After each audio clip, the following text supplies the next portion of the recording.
Some houses are abandoned. Others are avoided. And then, there are houses that wait. This story is not meant to scare you. It is meant to warn you. Because what happened inside this house did not end.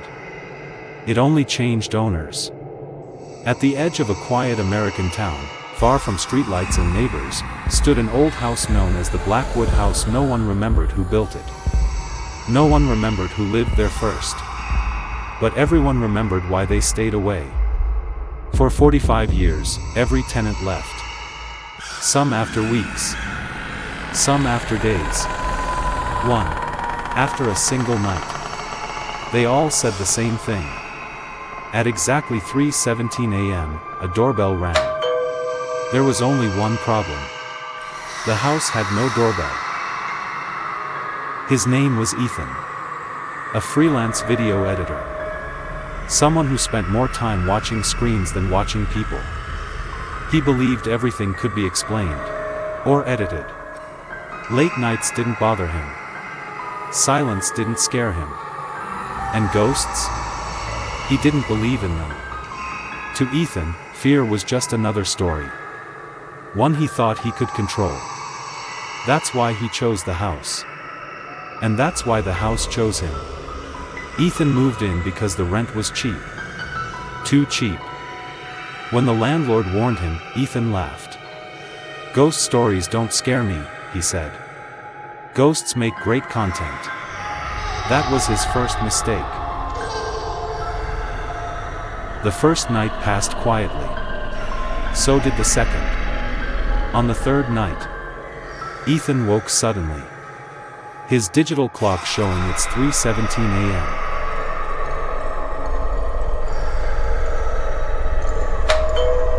Soft, hollow sound. Not loud. Not urgent. But close. Ethan sat up in bed. The house was silent again.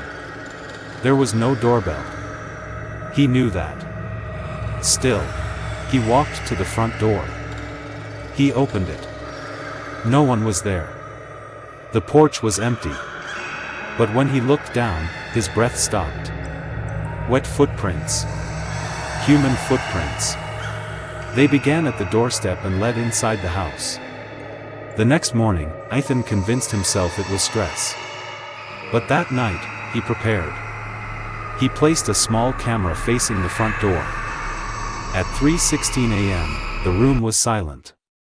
At 3:17 a.m.,